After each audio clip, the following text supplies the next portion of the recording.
भारत के इतिहास में आज एक सुनहरा दिन है। आज का दिन भारतीय इतिहास में 15 अगस्त 26 जनवरी की तरह लिखा जाएगा। आज केंद्र सरकार को किसानों के संघर्ष के आगे झुकना पड़ा और तीनों काले कानून वापस लेने पड़े। आज सिर्फ किसानों की जीत नहीं हुई है, आज जनतंत्र की जीत हुई है। आज किसानों ने सभी सरकारों को बता दिया, जनतंत्र में सरकारों को हमेशा जनता की बात सुननी पड़ेगी। सिर्फ और सिर्फ जनता की मर्जी चलेगी। कोई भी पार्टी हो, कोई भी नेता हो, जनता के सामने आपका अहंकार नहीं चलेगा।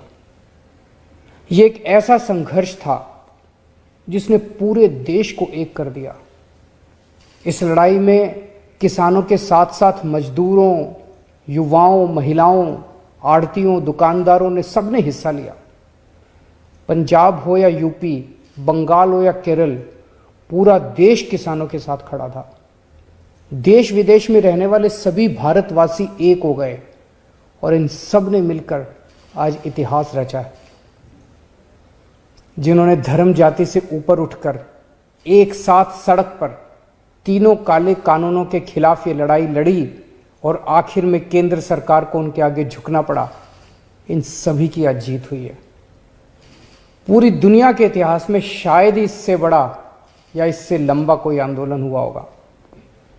इतनी शांतिपूर्वक तरीके से इतने लाखों लोगों ने संघर्ष किया, कड़ी धूप में, ठंड में, बरसात में, पीछे नहीं हटे।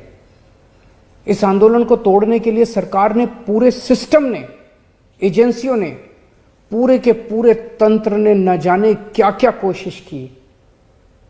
किसानों को आतंकवादी कहा, खालिस्तानी कहा, एंटी नेशनल कहा, सब तरीके से घेर के उनको, उनके हौसले को तोड़ने की कोशिश की गई। लेकिन किसानों के लिए भी आज़ादी की लड़ाई थी। आज़ादी के दीवानों की तरह किसानों ने भी कमर कस के ये लड़ाई लड़ी और जीते।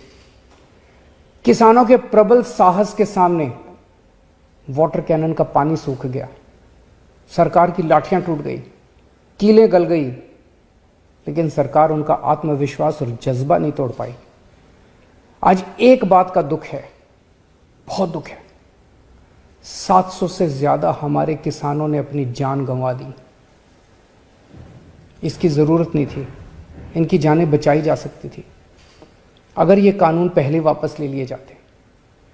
हमारे किसान भाइयों और बहनों को इतने महीने सड़क पर बैठकर ठंड में, बरसात में, धूप में तकलीफ उठाने की जरूरत नहीं होती।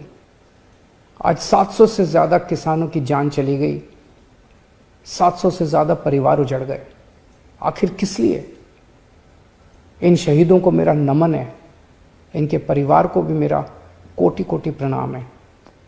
मैं उनकी आत्मा की शांति के लिए वाहेगुरु जी से प्रार्थना करता हूँ, उनके परिवार के सभी कष्ट दूर करें। पर आपकी कुर्बानियों को ये देश कभी नहीं भूलेगा।